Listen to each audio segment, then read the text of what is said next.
জয় গুরু, জয় গুরু, জয় গুরু। কেমন আছেন আপনারা সবাই? আশা করি ভালোই আছেন। আজ আমি আপনাদের সামনে যে মন্ত্রটি উন্মুক্ত করব সেই মন্ত্রটি হচ্ছে একটি পরিসাধনা। এই সাধনায় আপনারা যদি সিদ্ধি লাভ করতে চান, এই সাধনায় পরীকে আবদ্ধ করিতে চান, পরীকে সঙ্গে রাখিয়া আপনি সকল কাজ করিতে চান, তাহা হইলে আপনার মতো বড় কবিরাজ, বড় গুণী আর এই পৃথিবীতে কেউ হইতে পারিবে না। কেননা পরী সবার কাছে ধরা দেয়, দেখা দেয়, যদি আপনারা তাহাকে সাধনা করিয়া বন্ধ করিয়া নিজের কাজে পরিচালিত করিতে পারেন।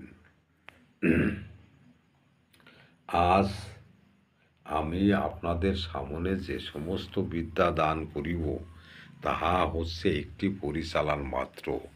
এই দেখুন আমার মা, আমি একে পুজো করি, পুজো দেই। এই দেখুন রাধে গোবিন্দ আমার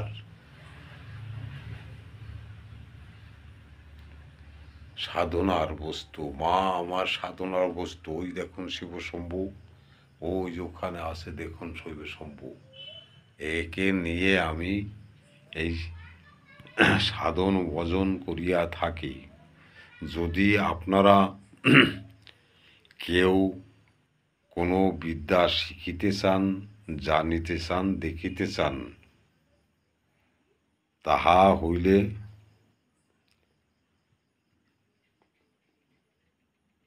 এই সাধনা দ্বারা আপনারা করিতে পারিবেন এবং আপনারা সাধন করিয়া একদম বান্ধিয়া রাখিতে পারিবেন। এই দেখুন তন্ত্রমন্ত্রর প্রক্রিয়া। এই তন্ত্রমন্ত্র দিয়া আপনারা পরীকে সাধনা করিতে পারিবেন। এটা হচ্ছে 9 দিনের সাধনা। 9 দিনের সাধনায় আপনারা জয়ী হতে পারবেন। প্রথমে আপনারা যে জিনিস যেভাবে আমি বলিব সেইভাবে আপনারা খাতায় তুলিয়া লইবেন এবং এক এক করিয়া সেই নিয়ম অনুযায়ী আপনারা জপ করিতে থাকিবেন। এটা 9 দিনের সাধনা। 9 দিনেই আপনি পরীকে বান্ধিয়া ফেলিতে পারিবেন, পরীকে আপনার মতো সামনে উপস্থিত করিতে পারিবেন এবং তাহার দ্বারা সকল কাজ আপনি করিতে পারিবেন। সাধনাটা করিবেন কোনো এক শুভ মুহূর্তে। এই সাধনায় বসতে হবে। শনিবার থেকে আরম্ভ করে পরের শনিবার পর্যন্ত সিদ্ধিলাভ করা যায়। সাধকের নিকট আসবে এবং আপনি তাহাকে বান্ধিয়া রাখিবেন। পর 4 দিন জপ করার পর, পরপর 4 দিন জপ করার পর ঘরে তোমার পাশে অন্য রকম আবহাওয়া চলতে থাকতে পারে।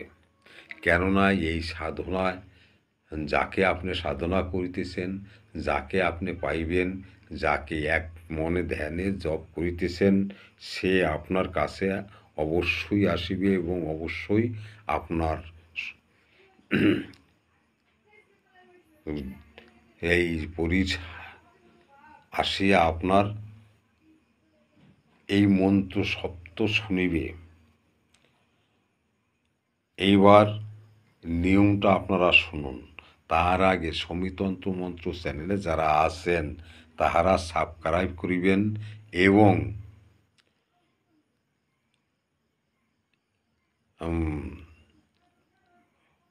বেল আইকন করিয়া রাখিবেন, যাতে এই ভিডিওগুলি আপনাদের কাছে পৌঁছিয়া যায় এবং এত সহজ পদ্ধতিতে আমি যে সাধনা আপনাদের দিতে পারিব তাহাও আপনারা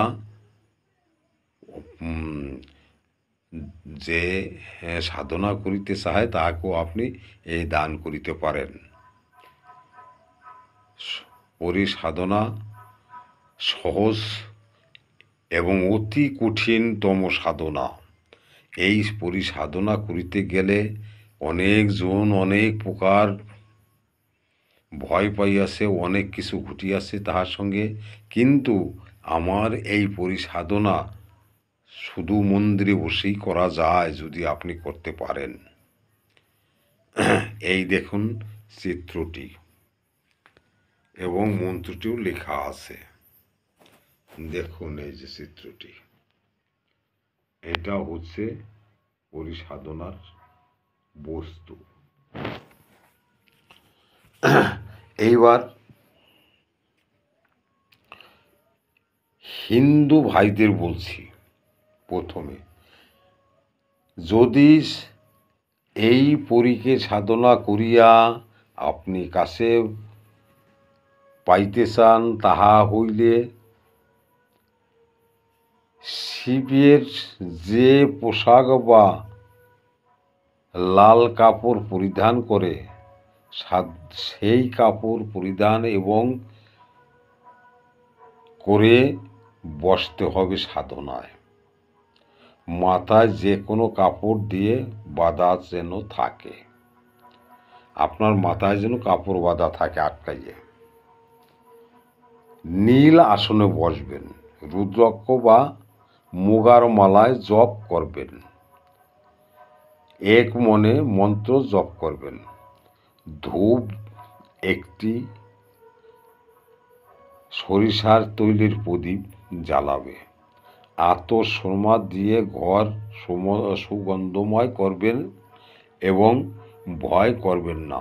অনেক ভয় তোমাকে দেখাতে পারে, কিন্তু ভয়ের কোনো কারণ নেই। এটা ভয় করিলে ভয়, ভয় না করিলে কোনো ভয় নেই। এইবার মুসলিম ভাইদের বলছি, সাদা কাপড় পরবেন, মাথায় ফাঁকা ফাঁকা ফুটো ফুটো টুপি পরিবেন, আতর গায়ে মাখবেন যাতে, এবং যে ঘরের ভিতরে আপনি বসিয়া জপ করিবেন সে ঘর যেন সুগন্ধিময় হয়।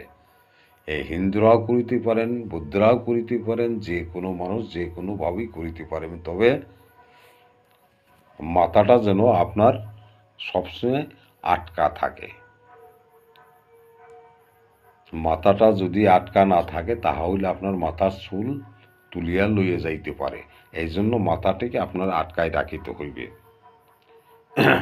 এইবার আপনারা কিভাবে সাধন করিবেন, এই দেখুন, ওং নমো বিসমিল্লাহি রহিমা রব্বে ইন্নি মঙ্গল ফন্তশীত, এই মন্ত্রটি শুধু আপনার উচ্চারণ করিতে হইবে। ওং নমো বিসমিল্লাহি রহিম রব্বে ইন্নি মঙ্গল ফন্তশীত, এই মন্ত্রটি আপনার উচ্চারণ করিতে হইবে। আর এই যে যে ঘরটা দেখেন করা আছে, ভালো করিয়া দেখুন, এই ঘরটির উপরে আপনি এই ঘরটা ভালো করিয়া আপনি আঁকিবেন এবং মন্ত্রটি উপরে লিখিবেন। এইভাবে যেভাবে আছে সেইভাবেই লিখিত হইবে। এবার একটি এই যে যে ঘরটি আপনি আঁকিবেন সে ঘরটা যেন এইভাবে একটি চৌকির ওপর রাখিয়া সাধনায় বসিতে পারেন এবং সাধনায় বসিবেন। এইবার রুদ্রাক্ষমালায় আপনি এই মন্ত্রটি ওং নমো বিসমিল্লাহি রহিমা রব্বে ইন্নি মঙ্গল ফন্তশীত, এই মন্ত্রটি জপ করিতে থাকিবেন। এই জপ সংখ্যা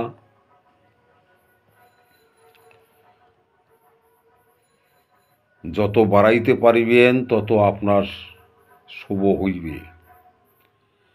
একমালা, দুমালা, তিনমালা, চারমালা, পাঁচমালা পর্যন্ত আপনি এই মন্ত্রটি জপ করিতে থাকিবেন। এইবার যখন আপনার 3 দিন থেকে 4 দিন এক শনিবার থেকে আর এক শনিবার পর্যন্ত 10 দিন সময় হয়। এই 10 দিনের মধ্যে সে আসিয়া উপস্থিত হইবে। এর আগে আপনাকে অনেক ভয় ভীতি অনেক কিছু দেখাতে পারে। আপনারা ভয় করিবেন না, ভয় পাইবেন না, ভয়ের কোনো কারণ নেই। আপনারা আপনার শরীর বন্ধত করা থাকিবে, তারপরে গণ্ডি কাটিয়া বসিবেন এই সাধনা করিতে হইলে। যখন আপনার সাধনায় পড়ি আসিয়া যত সময় আপনার সঙ্গে কথা না বলে জবান না দেয়, আপনাকে অনেক কিছু দিয়া পটাই পাঠিয়া সে চলিয়া যাইতে পারে, তাহা করিবেন না। এইবার আপনার আসনে বসিতে দিবেন, পাশে আসন রাখিবেন, আসনে বসিতে দিবেন, বসিয়া জপ করিতে বলিবেন, ওয়াদা করিতে বলিবেন, জবান লইবেন, প্রতিজ্ঞা করিয়া আপনার যাতে সম্পূর্ণ কাজ করিয়া দেয় তাহার প্রতিজ্ঞা আপনি করাই লইবেন।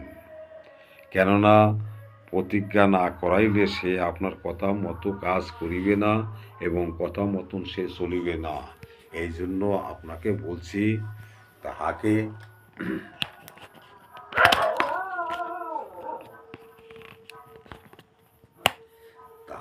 বশ করিবার জন্য আপনার এই সমস্ত জিনিসগুলো করিয়া লইতে হইবে। কেননা পেট ভূত তাহাকে আটকানো যায়। পরি যদি একবার আপনাকে দেখা দিয়া চলিয়া যায়, আপনার সঙ্গে ওয়াদা না করে, যখন আসিয়া আপনার কাছে উপস্থিত হইবে এবং আপনার কথা অনুযায়ী কাজ না করিবে, তত সময় আপনি তাহাকে ছাড়িবেন না। আপনি যত সময় বলিবেন ডাকিয়া আনিয়াছেন, সে আপনার আসিয়া আসনে বসিল, বসার পরে আপনি যত সময় তাহাকে জিজ্ঞাসা করিবেন এবং জবানে তাহাকে আবদ্ধ করিয়া লইতে হইবে। জবান ছাড়া যদি আপনি কাজ করেন তাহা হইলে কিন্তু আপনি উহাকে সেই দিনই পেলেন, তারপরে আর ডাকিলেও আসিবে না। এই জন্য জবান করিয়া আটকাইয়া লইতে হইবে, জবান দিয়া আটকাতে হইবে, তাহা হইলে সে আপনার কথা মতো চলিবে। এইবার ভিডিওটি বেশি করে করিব না। আপনারা যদি বুঝিতে না পারেন তাহা হইলে আমার কাছে জিজ্ঞাসা করিয়া লইবেন, আমি আপনাদের সব প্রশ্নের উত্তর দিয়ে দেব এবং কিভাবে আপনারা সাধন ভজন করিবেন সেই কথাগুলো আমি দিয়ে দিব। আপনারা আজ এই পর্যন্তই, এইভাবেই আপনারা সাধন ভজন করুন। আশা করি পরি আপনাদের কাছে আসিবে। জয় গুরু, জয় গুরু, জয় শিব শম্ভু, জয় কেশাবিষে, জয় কেদারনাথ, জয় শ্রীকৃষ্ণের জয়, জয় গুরু যোগানন্দ, গুরু শক্তি মহাবজেশ্বরী। ভালো থাকুন, সুস্থ থাকুন। জয় কেদারনাথের জয়, জয় কেদারনাথের জয়, জয় গুরু জয়, হে কৃষ্ণ, হে দয়াল দীনবন্ধুর জয়। ভালো থাকুন, সুস্থ থাকুন।